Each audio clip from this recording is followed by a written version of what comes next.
এই যে লোকে ক্যামেরার সামনে অনর্গল বকে যায়, ব্লগ করা হোক বা কোথাও গেছে সেটা দেখানো, মানে যাই হোক ব্লগ টাইপেরই, অনর্গল যে বকে যায় ক্যামেরার সামনে, সেটাই আমি বুঝতে পারি না যে আমি কী বলবো।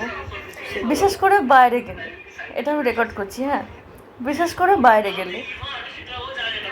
চারধারে প্রচুর লোকজন, তার মাঝখানে আমি কি করে ক্যামেরাটা অন করে বক বক বক বক করে যাব, দেখো আমি এখানে এসেছি, এই হচ্ছে ওই হচ্ছে, এটা আছে ওটা আছে, এই কিনছি, এই খাচ্ছি, এগুলো আমি কিভাবে বলবো লোকজনের সামনে? আমাকে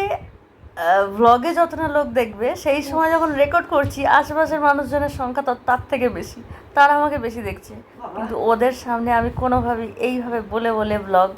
বা কোনো রকম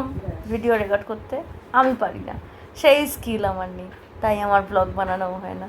আমি জানি না, হ্যাঁ এবার অনেকেই ভয়েস ওভার দিয়ে করে, বাট আবার ভয়েস ওভার যখন দেবো এবার ভাববো যে এখানে এবার কি বলবো, ওটা না আমার খুব ন্যাচারাল লাগে না। হ্যাঁ,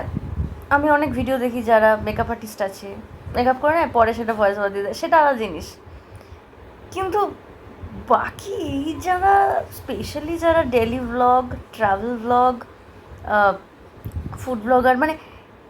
এই সব ক্ষেত্রে এই যে কনস্ট্যান্ট বকে যাওয়াটা, এবং এটা হ্যাঁ এটার মধ্যে হয়তো অনেকেই বলবে এটা খুব ইজি জিনিস বা কিছু, আমার কাছে এটা প্রচণ্ড টাফ জিনিস লাগে, খুব ডিফিকাল্ট। আর এটা যারা করেন এবং যারা সোশ্যাল প্ল্যাটফর্মে এই ব্লগ বানিয়ে সাকসেসফুল, তাদেরকে হ্যাটস অফ। আমার দ্বারা হবে না এসব।